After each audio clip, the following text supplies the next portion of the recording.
तो लखनऊ से खबर है, जहां जीआईएस को लेकर तैयारियां तेज हो रही हैं और मुख्यमंत्री योगी आदित्यनाथ ने खुद तैयारियों का जायजा लिया। औद्योगिक विकास मंत्री नंदगोपाल नंदी उनके साथ मौजूद रहे। मुख्यमंत्री के साथ मुख्य सचिव और डीजीपी भी मौजूद रहे। 10 से 12 फरवरी को ग्लोबल इन्वेस्टर समिट होगा और देश विदेश की बड़ी कंपनियां जीआईएस में हिस्सा ले रही हैं, यानी ग्लोबल इन्वेस्टर समिट में हिस्सा ले रही हैं। और उसको लेकर मुख्यमंत्री ने खुद तैयारियों को देखा, परखा, निरीक्षण किया, जायजा लिया, ताकि कहीं पर किसी तरह की कोई लापरवाही ना हो, क्योंकि इस समिट में न सिर्फ देश के बल्कि विदेशों से भी जो निवेशक हैं वो हिस्सा ले रहे हैं।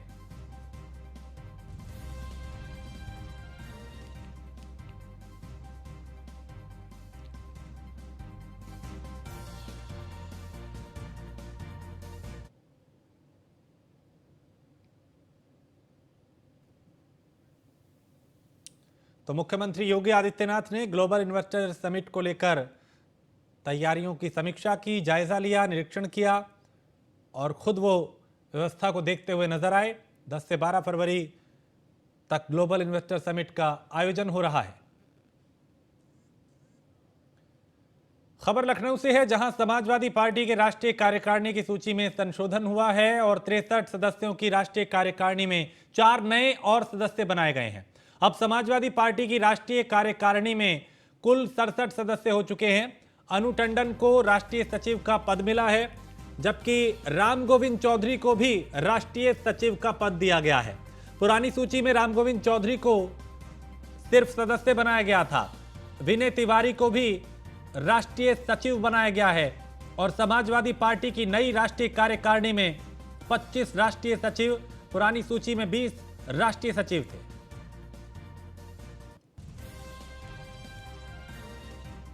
एसके वाजपेयी ज्यादा जानकारी के साथ हमारे संवाददाता। एसके वाजपेयी, समाजवादी पार्टी अब चुनाव से पहले संगठन को और मजबूत कर रही है, विस्तार दे रही है, कुछ बदलाव यहां किए गए? बिल्कुल, निश्चित तौर पर, क्योंकि अगर हम देखें तो समाजवादी पार्टी की सूची अभी करीब 1 सप्ताह पहले ही जारी की गई थी। हालांकि इस सूची के जरिए अगर हम देखें तो समाजवादी पार्टी ने कोशिश की थी कि चीजों को संभाला जाए और सबसे बड़ी बात यह कि अपने संगठन को मजबूत किया जाए। तो उत्तर प्रदेश में निकाय के साथ ही 2024 का लोकसभा चुनाव होना है। हालांकि उसमें उन्होंने अपने चाचा, साथ ही साथ आजम खान, उसके अलावा स्वामी प्रसाद मौर्य जैसे चेहरों को जगह दी थी। और अब क्योंकि आज फिर से इस सूची में संशोधन हुआ है, 5 नाम बढ़ाए गए हैं।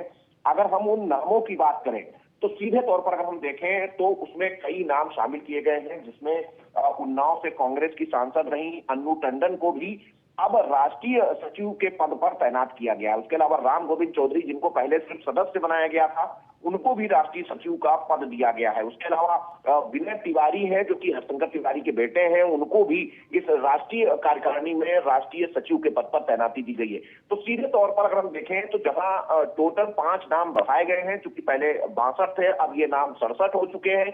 वहीं कुछ ऐसे चेहरे भी थे जिनको पहले बड़े पदों पर तैनात नहीं किया गया था, लेकिन अब समाजवादी पार्टी की तरफ से उनको बड़े पदों पर तैनात किया गया। और सबसे बड़ी बात यह है कि जो समाजवादी पार्टी में लंबे वक्त से काम कर रहे थे, उनको कहीं ना कहीं सूची से समायोजित करने की कोशिश की गई है।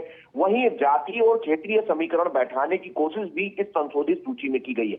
यही एक वजह है कि 1 सप्ताह के अंदर ही समाजवादी पार्टी की तरफ से एक नई सूची जारी की गई और सूची में उन सभी नामों को भी शामिल किया गया जिनको लेकर लगातार पहले से मांग हो रही थी। बहुत शुक्रिया एसके वाजपेयी जानकारी के लिए। तो यहाँ पे समाजवादी पार्टी पूरी तरह से एक्टिव दिखाई दे रही है और संगठन को और मजबूत कर रही है, कुछ बदलाव कर रही है, कुछ लोगों को नई जिम्मेदारियां दी जा रही हैं। तो भारत एक विकसित राष्ट्र 2023 के संबंध में Institute of Cost Accountants of India Kanpur chapter द्वारा स्टॉक एक्सचेंज में सेमिनार का आयोजन किया गया, जहां मुख्य अतिथि विधानसभा अध्यक्ष सतीश महाना ने दीप जला के कार्यक्रम का शुभारंभ किया। उन्होंने कहा, प्रधानमंत्री मोदी ने आजादी के 75 वर्ष में अमृत महोत्सव और देश को विकसित राष्ट्र के रूप में स्थापित करने का दृढ़ संकल्प प्रकट किया, जिसके लिए उन्होंने जन जन की भागीदारी सुनिश्चित करने की अपील की थी। उसी का परिणाम है कि भारत की अर्थव्यवस्था विश्व की तीसरी बड़ी अर्थव्यवस्था बन गई है। कॉस्ट अकाउंटेंट्स का एक महत्वपूर्ण रोल है आज के बढ़ते हुए मतलब प्रगति के युग में। और इस समय उत्तर प्रदेश विशेष रूप से जिस समय ग्लोबल इन्वेस्टर समिट करा रहा है, तो इंडस्ट्रियलाइजेशन और इंडस्ट्री को किस प्रकार से हैंड होल्डिंग उनको लिए कर सकते हैं, उनके प्लानिंग में, उनके इंफ्रास्ट्रक्चर में, उनका किस प्रकार से उसकी कॉस्ट एनालिसिस कर सकते हैं, कॉस्ट एनालिसिस के माध्यम से कैसे उनकी मदद कर सकते हैं। ये इसका एक यहाँ पर सेमिनार है और जिसमें बहुत लब्ध प्रतिष्ठित स्पीकर्स हैं यहाँ पर देश से, उनके द्वारा यहाँ पर चर्चा होगी। और कानपुर महानगर के कॉस्ट अकाउंटेंट से, क्योंकि मेरा एक व्यक्तिगत स्नेह है, प्यार है, इस नाते से मैं इस उद्घाटन के अवसर पर आया था। मेरी बहुत शुभकामनाएं हैं कि जिस हेतु, जिस विषय को लेकर आज यहाँ पर चर्चा होगी, उस विषय का लाभ यहाँ के स्टूडेंट्स को और यहाँ कर कानपुर महानगर के। देखिए, institute of cost accountants of India आज की तारीख में हमारे पास अराउंड 90,000 क्वालिफाइड कॉस्ट अकाउंटेंट्स हैं पूरे देश भर में, और बाहर भी कुछ कंट्रीज़ में हमारे कॉस्ट अकाउंटेंट्स हैं, और करीब करीब 6 लाख के करीब हमारे स्टूडेंट्स हैं। और हमारा मेन लक्ष्य यही रहता है कि हम किस तरह से उत्पादकता जो है उसको, उत्पादन जो है उसको अच्छा बनाएं, उसको कम कॉस्ट पे उसको बनाएं, जिससे कि हमारा जो प्रोडक्ट है वो पूरे संसार में एक कॉम्पिटिटिव प्राइस पे हो और उसमें क्वालिटी भी कॉम्प्रोमाइज़ ना हो। तो इसमें हमारे इंस्टीट्यूट का एक बहुत बड़ा योगदान। Institute of cost accountant of India एक ऑटोनोमस बॉडी है। 1956 में पार्लियामेंट ने इसको कॉन्स्टिट्यूट किया। अक्रॉस द कंट्री हमारे 117 चैप्टर्स हैं। कानपुर भी उन्हीं 117 चैप्टर्स में से एक है, जिसके श्रीवास्तव जी हमारे चेयरमैन हैं और अर्केस्तारा जी रीजन के चेयरमैन हैं। मैं सीए मुकेश सिंह कुशवाहा, मैं सेंट्रल काउंसिल मेंबर हूँ और मिनिस्ट्री ऑफ कॉर्पोरेट अफेयर्स ने मुझे नॉमिनेट किया 2020 में as a government nominee. Institute अपनी चैप्टर्स की मदद से अपने रीजनल काउंसिल को काउंसिल डायरेक्शन देती है, और जो एजुकेशन सिस्टम स्ट्रक्चर किया हुआ है या पार्लियामेंट से उसको पारित कराया हुआ है, उसको एग्ज़ाम कंडक्ट कराना, एजुकेशन देना, कोचिंग देना बच्चों को, इसी तरह से ये प्रोफेशन को ग्रो कर रहे हैं। गाजियाबाद में हजारों की संख्या में दलित समाज के लोगों ने रामचरितमानस के अपमान को लेकर लोनी के इंदिरापुरी से लोनी तिराहा तक जन आक्रोश रैली निकाली। रैली में समाजवादी पार्टी के प्रमुख अखिलेश यादव और सपा नेता स्वामी प्रसाद मौर्य के साथ ही बिहार के शिक्षा मंत्री प्रोफेसर चंद्रशेखर के खिलाफ नारेबाजी हुई। अखिलेश यादव और स्वामी प्रसाद मौर्य का पुतला फूंका गया और वहीं सरकार सुरक्षा के लिहाज से मौके पर भारी पुलिस बल को तैनात किया गया। इस दौरान लोनी इकाई, अखिल भारतीय दलित महापंचायत उत्तर प्रदेश, अखिल भारतीय निगम मजदूर अधिकार यूनियन उत्तर प्रदेश और कई संगठनों के कार्यकर्ता यहां मौजूद रहे।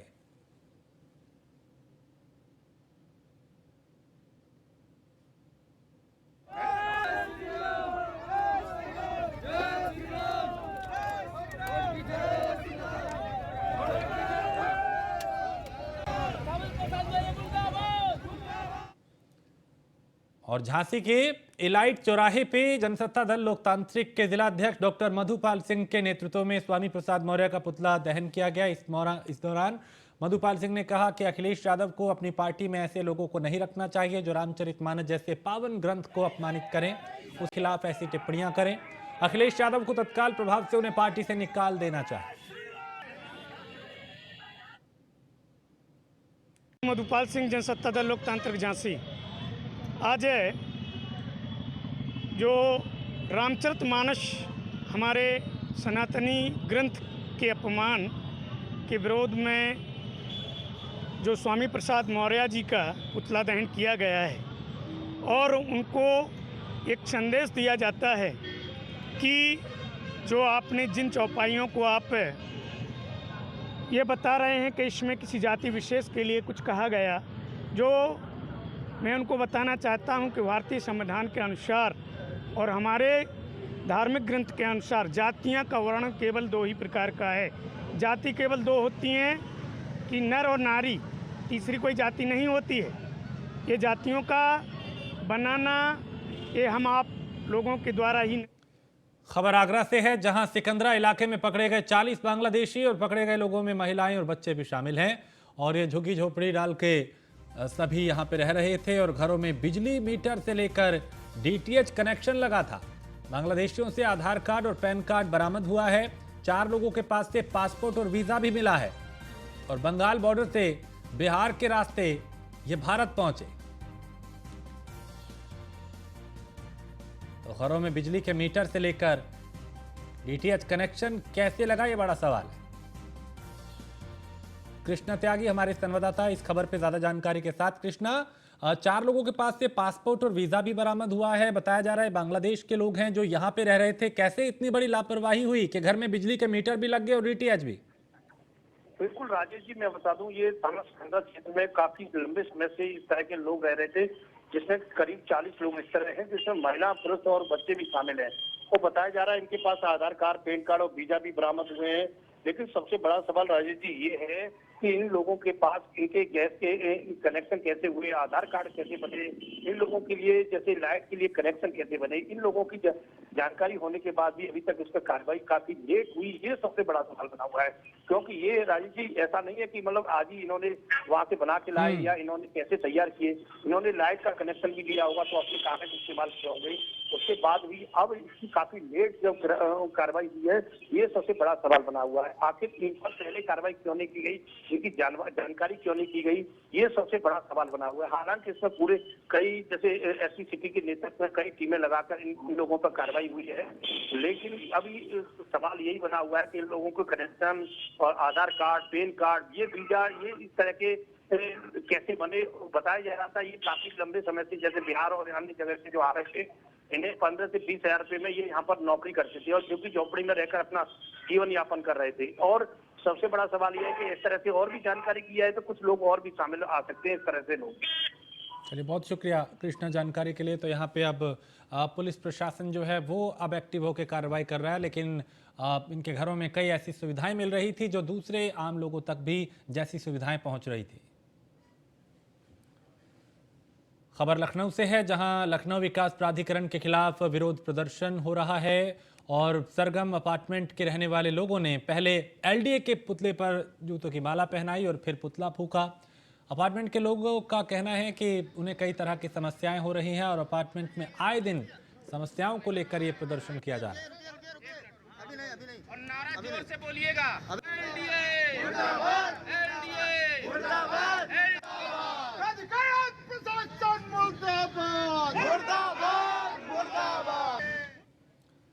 औरैया में अज्ञात वाहन की चपेट में आने से बाइक सवार 2 युवकों की मौत हो गई। बताया जा रहा है कि दोनों युवक नोएडा से महोबा जा रहे थे और तभी अज्ञात वाहन की चपेट में आ गए। दोनों को अस्पताल में भर्ती कराया गया, जहां डॉक्टर ने दोनों को मृत घोषित कर दिया। पुलिस ने शव को कब्जे में लेकर पोस्टमार्टम के लिए भेजा और परिवार को सूचना दी।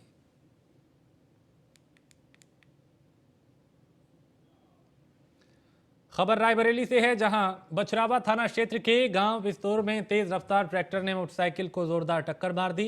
हादसे में एक मोटरसाइकिल पर सवार एक महिला की दर्दनाक मौत हो गई। मौके पर पहुंची पुलिस ने शव को कब्जे में लेकर पोस्टमार्टम के लिए भेजा और मामले की जांच शुरू कर दी।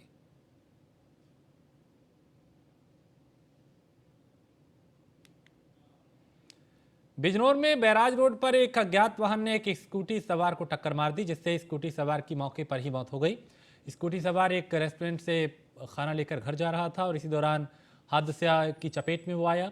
वहीं मौत की सूचना जैसे ही परिवार को लगी तो परिवार में मातम पसर गया।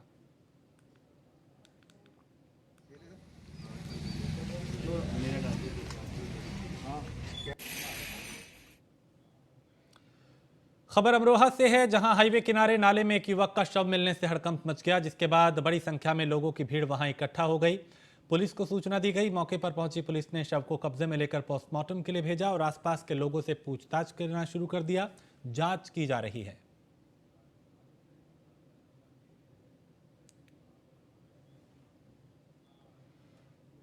खबर गोरखपुर से है, जहां एक युवक ने अपनी पत्नी और 2 बच्चों की गला रेतकर हत्या कर दी और खुद भी आग लगा के आत्महत्या कर ली। मामले में अब पुलिस जांच कर रही है, जिसमें कई खुलासे हुए। एसएसपी ग्रोवर ने बताया कि घटना के वक्त कमरे का दरवाजा अंदर से बंद था और पति ने खुद को आग लगा दी थी, जिसके बाद घर से धुआं उठता देख पड़ोसियों ने दरवाजा तोड़ा। इंद्र बहादुर मौर्य की शरीर जो था वो तब तक जल चुका था और उसकी पत्नी और बच्चों का शव पास में पड़ा था।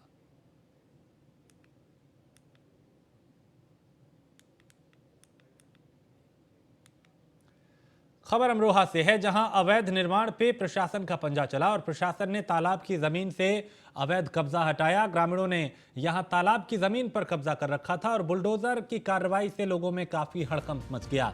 नौगांवा तहसील क्षेत्र के गांव यूसुफपुर का यह मामला है, जहां प्रशासन का पंजा आज फिर एक बार चला। अवैध निर्माण पे कार्रवाई की गई, सरकारी जमीन को कब्जा मुक्त कराया गया।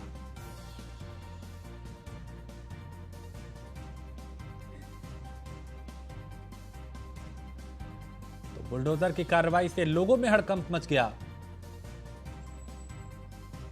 और नौगांवा तहसील क्षेत्र के गांव यूसुफपुर का यह मामला, जहां तालाब की जमीन पे जो अवैध कब्जा किया गया था उस पे बुलडोजर चला। इस जमीन को कब्जा मुक्त कराया गया।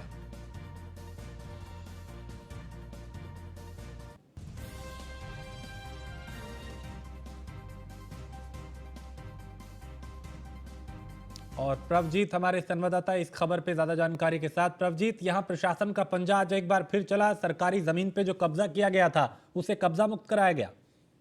देखिए, बिल्कुल मैं आपको बता दूं, यह पूरा मामला अमरोहा जनपद की नौगांवा सादात तहसील का है, जहां नौगांवा सादात तहसील क्षेत्र के गांव यूसुफपुर में बुलडोजर से अवैध निर्माण को ध्वस्त कराया गया है। तहसील प्रशासन ने बुलडोजर से जो तालाब की भूमि थी उससे कब्जा हटवाया है और ग्रामीणों में जो तालाब की भूमि है उस पर कब्जा कर रखा था। वहीं बुलडोजर चलते ही जो कब्जेदारक थे उनमें भी हड़कंप मच गया है। तो कहीं ना कहीं एक बड़ी कार्रवाई जो है प्रशासन की ओर से जो है की गई है। जी, बहुत शुक्रिया जानकारी के लिए प्रभजीत। तो यहाँ पे प्रशासन का पंजा चला, बुलडोजर चला यहाँ पे, और जो तालाब की जमीन थी सरकारी जिस पे अवैध निर्माण किया गया था उसे कब्जा मुक्त कराया गया।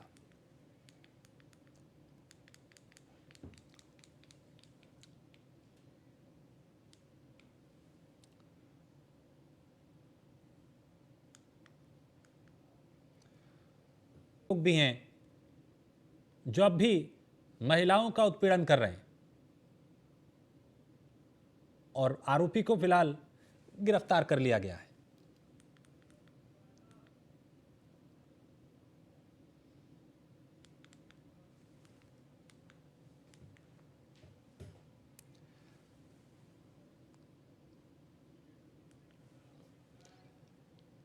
और संभल के सदर इलाके में हजरत अली के जन्मदिवस के मौके पर जुलूस का आयोजन किया गया, जिसमें सैकड़ों की संख्या में लोगों ने भाग लिया। जुलूस का शुभारंभ इमामबाड़े से हुआ और अली सराय हसन नगर से अली तुदक्की मियाँ की दरगाह से होता हुआ वापस इमामबाड़े पर पहुंच के संपन्न हुआ। जुलूस में कई झांकियां भी नजर आई और इस अवसर पर लोग भारत का झंडा लेकर भी चलते हुए दिखाई दिए, तिरंगा भी दिखाई दिया और भारी संख्या में पुलिस बल भी यहाँ पे तैनात रहा ताकि किसी भी तरह की कोई अप्रिय घटना ना हो।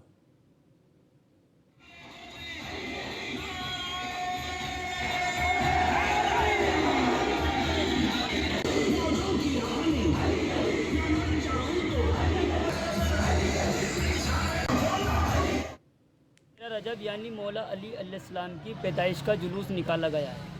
हमेशा निकला जाता है क्या? जी, हमेशा हर साल के ये जुलूस निकलता है और अमन शांति के साथ। कहाँ से कहाँ तक निकलता है? ये खजूर वाली मस्जिद यानी इमाम बारगाह से होता हुआ, मेन रोड से होता हुआ, शाह अली मुत्तकी से होता हुआ, यानी धोबी के मोहल्ले से होता हुआ, अंसारियों में से होता हुआ वापसी इमाम बारगाह पर समापन हो जाता है। किस तरह का माहौल रहा, क्या पैगाम दिया गया? यहाँ पर बहुत अच्छा माहौल रहा और सारी जनता ने बहुत अच्छा सहयोग किया और इमाम अली का परचम लहराते हुए अमन शांति का पैगाम दिया। और यहाँ की जो पुलिस प्रशासन है उन्होंने हमारा बहुत सहयोग करा। आज हमारी ये बस्ती जो ग्राम पंचायत शेर का सराय का एक हिस्सा है, इसमें आज अली डे के मौके पर, अली डे यानी आज सरकारी छुट्टी है और आज के दिन इमाम खलीफा यानी चौथे खलीफा कहलाते हैं और पहले इमाम कहलाते हैं हज़रत अली अलैहिस्सलाम का योम पैदाइश है यानी जन्मदिन है। आप हज़रत रसूल खुदा के दामाद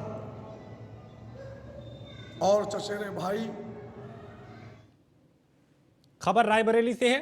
यहां अखिल भारतीय आयुर्विज्ञान संस्थान यानी एम्स में स्तन कैंसर के ऑपरेशन शुरू हो गए हैं और विश्व कैंसर दिवस के अवसर पर दिल्ली एम्स के सर्जरी विभाग के पूर्व विभाग अध्यक्ष डॉक्टर अनुराग श्रीवास्तव और एम्स के सर्जन डॉक्टर नीरज श्रीवास्तव की टीम ने 2 सफल ऑपरेशन किए, जिसमें डॉक्टर्स को पूरी कामयाबी मिली।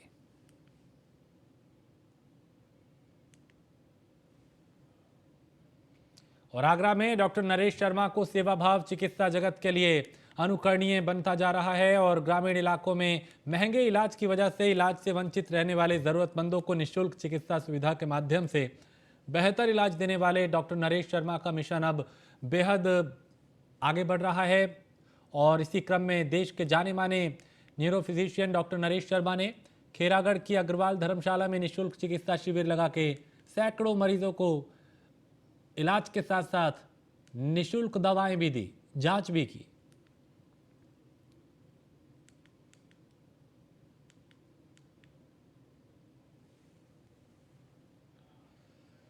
खबर गाजियाबाद से है, जहां अपहरण मामले में पुलिस का बड़ा खुलासा। 24 घंटे के अंदर अपहरण के आरोपी को गिरफ्तार किया गया है। पुलिस ने युवक को सकुशल बरामद किया। जमीनी विवाद के चलते युवक को कृष्णा कुंज से अपहरण किया गया था, उसका अपहरण किया गया था और अपहरण की पूरी वारदात सीसीटीवी में कैद हुई थी। पुलिस ने एक आरोपी को गिरफ्तार किया जबकि दूसरा फिलहाल फरार है, उसकी तलाश की जा रही है।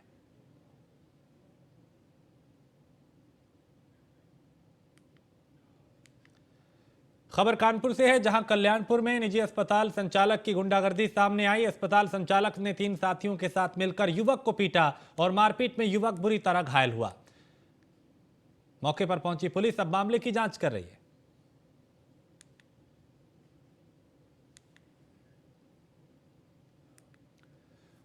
और कानपुर में जुआ खेल रहे जुआरियों पर पुलिस ने कार्रवाई की और जुए के फड़ से 14 जुआरियों को गिरफ्तार किया है। मौके से 90,000 रुपए, 16 मोबाइल बरामद किए गए हैं। मुखबिर ने सूचना दी, जिसके बाद पुलिस ने यहां से कार्रवाई करते हुए इन्हें गिरफ्तार किया है।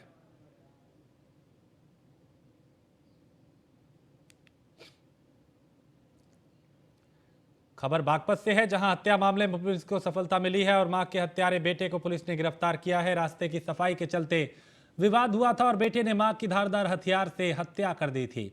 छपरोली क्षेत्र के तुगाना गांव का यह मामला।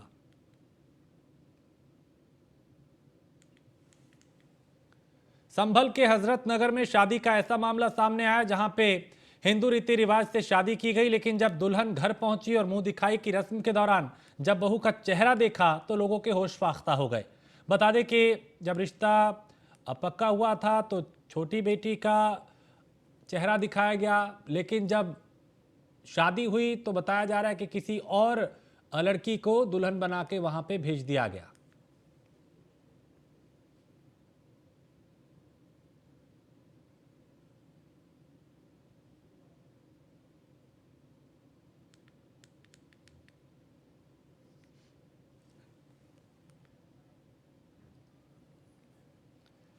खबर मेरठ से है, जहां युवक की गोली मारकर हत्या कर दी गई। 3 दिन से लापता था मृतक युवक और हत्या को लेकर परिजनों में काफी आक्रोश है।